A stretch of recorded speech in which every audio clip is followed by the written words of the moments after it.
Family emergency, he mouthed.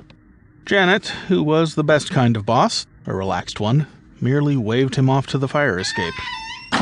Alec trotted over and pushed out into the cold gray day.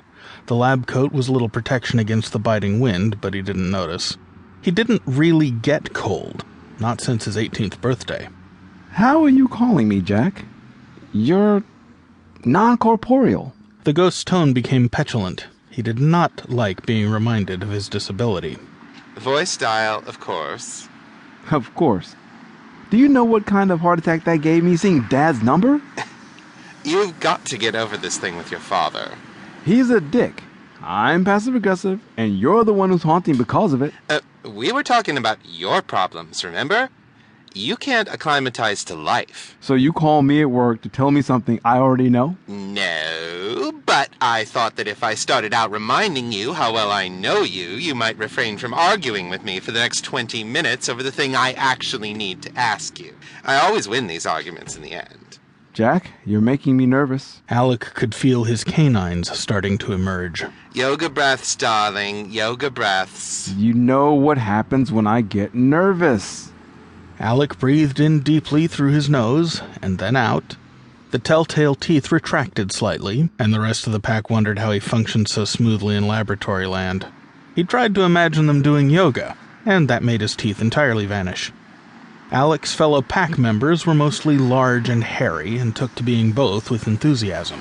It was as though they were trying to be as stereotypical as possible, working in construction, riding motorcycles, barbecuing a lot. Not the yoga types. Unless the yoga somehow involved leather chaps and brisket. Fine, yes. So, what's going on? Party, darling, tonight, my place. Oh, really? Must I? Alec ran a finger under the collar of his polo shirt. Afraid so. Fifi's calling it in and Biff's bringing the beer. You know what that means. Pack meeting? Alec looked nervously up at the gloomy sky as if it were nighttime already. Is it a full moon? Did I forget it was a full moon? I hacked one of those female cycle programs from my laptop. It's supposed to remind me when I'm due. Jack interrupted his panic. No. Something else is going on. Crap. What? Can't tell, darling, can't tell. But it was made clear that your presence specifically is required. Alec swore. Jack, you're supposed to be my friend. Dead men tell no tales. Tales or tails? Silence met that pun. Alec's canines were back. You know, if you weren't dead, I'd kill you. But you'll be there. Clearly, I have to be there. If my brother's bringing the beer, I'll bring the salad.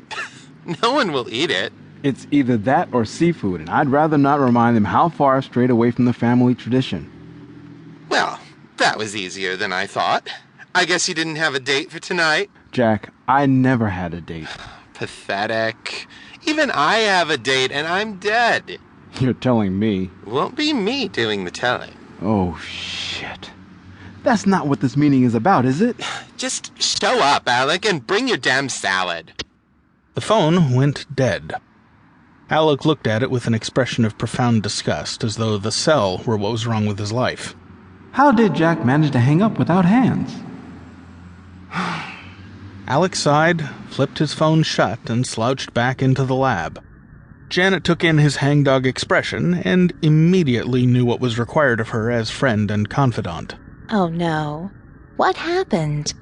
Family thing tonight that I didn't know about. Need me to be your date? Not this time, but thanks. You know, I've never met your family. I find it odd to think you came from somewhere. Well, if you met them, you'd find it odder. That bad, huh? The worst. I think they might be staging an intervention. But, Alec, you're perfectly sober. A fine, upstanding citizen. I don't think I've seen you drink even a glass of wine. Unless, of course, it's your addiction to the whole Atkins diet they're worried about. Thank goodness for Dr. Atkins. The perfect excuse for a cultured werewolf to eat nothing but meat.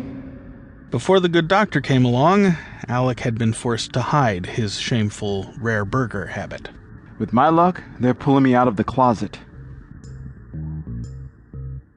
No one, really no one, especially not Alec, had expected him to survive the bite. The only person in existence less qualified to become a werewolf was Richard Simmons.